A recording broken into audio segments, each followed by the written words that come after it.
Assalamualaikum warahmatullahi wabarakatuh. Halo semuanya teman-teman, saya Saryati. Saya hari ini akan menjelaskan tentang teori pengolahan informasi dalam memori manusia dan landasan filosofinya. Nah, ini ada penjelasan tentang teori pengolahan informasi dalam memori manusia.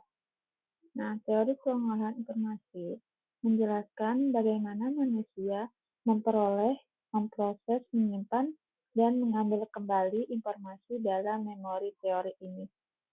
Teori ini menekankan bahwa proses belajar dan mengingat adalah proses internal yang melibatkan berbagai tahapan, mulai dari penerimaan informasi oleh indera seperti mata, telinga, dan sebagainya, pemrosesan di memori jangka pendek, yaitu informasi dari indera yang dianggap penting akan diteruskan ke memori jangka pendek, tetapi kapasitas dan waktunya terbatas, hanya bertahan sekitar 15-30 detik. Nah, penyimpanan di memori jangka panjang misalnya melalui pengulangan atau pengaitan dengan pengetahuan yang sudah ada. Nah, pengambilan informasi ketika dibutuhkan informasi yang sudah disimpan dalam memori jangka panjang akan diambil kembali ke memori jangka pendek untuk digunakan. Contoh, saat kita belajar untuk ujian, kita harus membaca materi dan mengulang-ulang isi bacaan tersebut. Nah, selanjutnya ada tahapan informasi yang terdiri dari penerimaan informasi atau input, yang kedua pemrosesan di memori sensorik, yang ketiga penyediaan dan penyimpanan di memori jangka pendek, yang keempat penyimpanan di memori jangka panjang, dan yang terakhir ada pengambilan informasi. Nah, penerimaan informasi itu adalah tahap awal dalam proses pengolahan informasi. Nah, informasi dari lingkungan diterima melalui indera, misalnya seperti mata, telinga, hidung, dan lidah. Yang kedua, pemrosesan di memori sensorik. Informasi sensorik disimpan secara sementara dalam memori sensorik. Memori sensorik sendiri itu bisa menyimpan informasi dalam waktu yang sangat singkat dan secara otomatis tanpa disadari. Nah, memori sensorik bisa dikatakan penyimpanan sementara dari informasi yang diterima oleh indera sebelum masuk tahap perhatian dan pemrosesan lebih lanjut. Yang ketiga, penyandian dan penyimpanan di memori jangka pendek. Informasi yang dianggap penting diproses dan disimpan dalam penyandian itu proses untuk mengubah informasi yang diterima oleh indera menjadi bentuk yang bisa disimpan dan dipahami oleh otak ya teman-teman. Bentuk penyandian yang paling umum digunakan itu saat teman-teman membaca angka 1, 2, 3, otak kita bisa menyimpan sebagai suara. Yang keempat ada penyimpanan di memori jangka panjang, long term memory. Ialah penyimpanan informasi dalam waktu yang sangat lama, bahkan bisa seumur hidup. Misalnya tanggal lahir dan sebagainya. Yang terakhir, pengambilan informasi. Nah, informasi yang dibutuhkan diambil dari memori jangka panjang, misalnya hasil belajar atau pengalaman pribadi sendiri.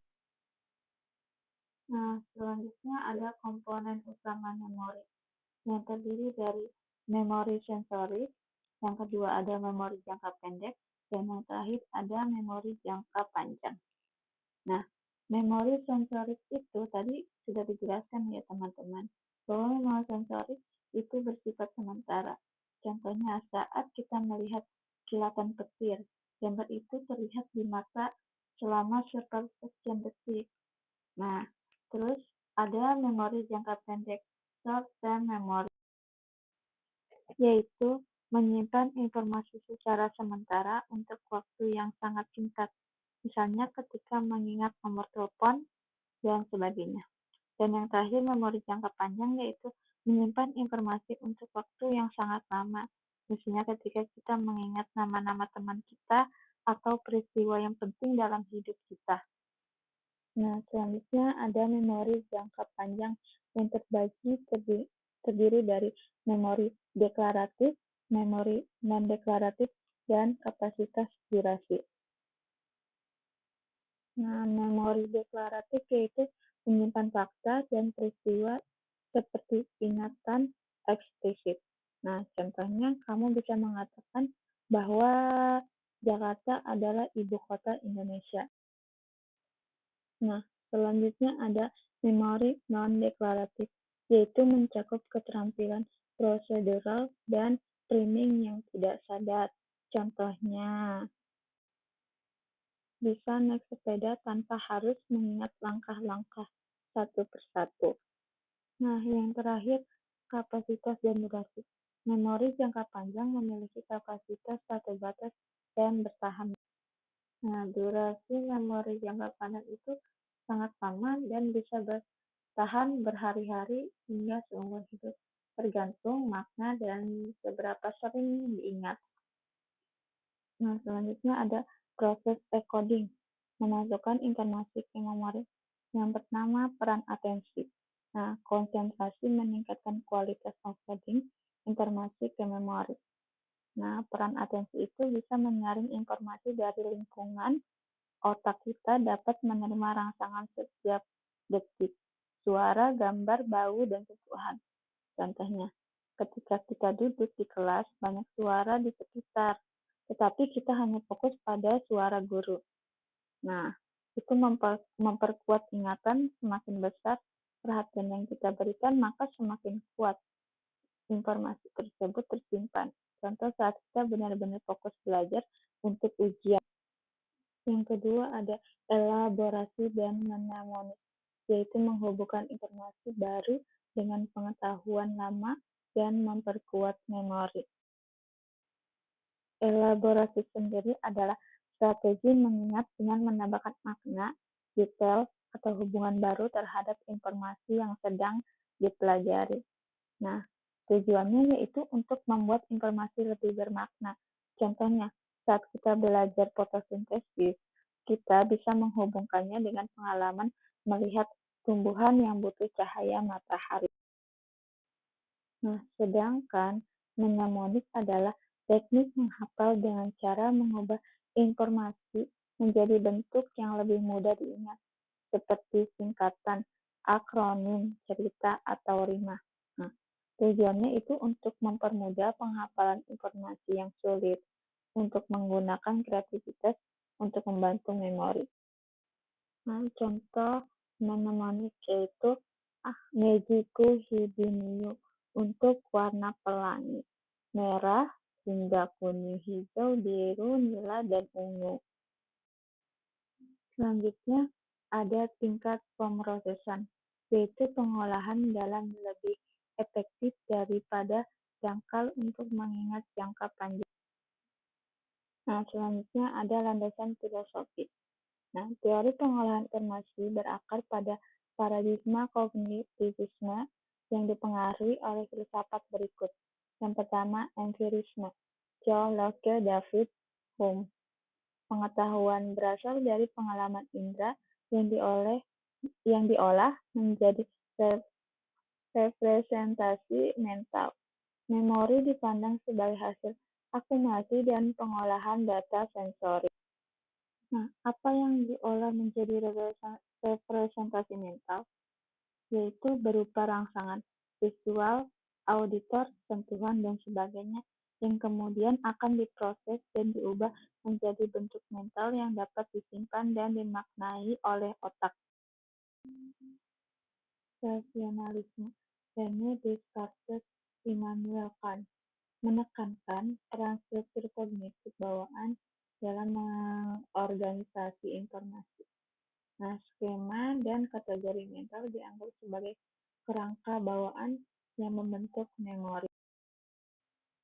Nah, selanjutnya ada positivisme Auguste Comte, yaitu pendekatan ilmiah dalam mempelajari pikiran manusia dengan analogi komputer sebagai model objek untuk memahami proses mental. Yang terakhir ada fungsionalisme dari William James, yaitu memori yang dipahami dari fungsinya dalam adaptasi dan penyelesaian masalah dengan fokus pada bagaimana informasi digunakan untuk bertahan hidup. Selanjutnya ada implikasi dalam pembelajaran, yaitu yang pertama ada perhatian. Guru harus menarik perhatian siswa agar informasi dapat diterima dan diproses. Nah, guru juga harus menciptakan lingkungan belajar yang menarik dan bebas gangguan. Nah, gunakan variasi metode warna, suara, atau visual untuk menjaga fokus siswa. Libatkan siswa secara aktif agar mereka fokus secara sadar pada materi. Contohnya menggunakan video, gambar yang menarik, atau pertanyaan refleksif saat memulai pelajaran. Nah, selanjutnya itu penyajian. Siswa harus mengkodekan informasi agar dapat disimpan dalam memori. Yang ketiga, penyimpanan. Guru harus membantu siswa menyimpan informasi dalam memori jangka panjang. Dan yang terakhir, pengembalian. Siswa harus dapat mengambil informasi ketika dibutuhkan. Nah, selanjutnya ada keterbatasan teori pengolahan informasi. Keterbatasan daya tampung ingatan. Memori manusia memiliki keterbatasan dalam hal daya tampung dan waktu penyimpanan. Yang kedua ada perbedaan individu, yaitu kemampuan siswa dalam memproses dan mengingat informasi itu berbeda-beda, tidak bisa disamakan. Nah, selanjutnya ada contoh. Ketika kita belajar tentang sejarah, kita akan menerima informasi melalui indera, melihat buku, mendengarkan guru. Informasi tersebut kemudian diproses dalam memori sensorik, dan informasi yang dianggap penting akan dipindahkan ke memori jangka pendek. Jika kita mengingatnya dalam jangka panjang, kita akan mengulangi informasi tersebut atau menghubungkannya dengan pengetahuan yang sudah ada dalam memori jangka panjang. Ketika kita diminta untuk menjelaskan peristiwa sejarah tertentu, kita akan mengambil informasi tersebut dari memori jangka panjang. Nah, kesimpulan dalam teori pengolahan informasi adalah memandang memori manusia sebagai sistem yang mirip dengan komputer, yang memproses informasi melalui tahapan encoding, penerimaan, dan pengkodean informasi, selanjutnya penyimpanan informasi, dan retrieval atau pengembalian kembali informasi. Nah, baik teman-teman, penjelasan tentang teori pengolahan informasi dalam memori manusia telah selesai. Mohon maaf jika penjelasan saya kurang untuk dipahami, karena saya sendiri masih belajar. Kurang lebihnya mohon maaf. Wassalamualaikum warahmatullahi wabarakatuh. Sampai jumpa di presentasi selanjutnya. Bye.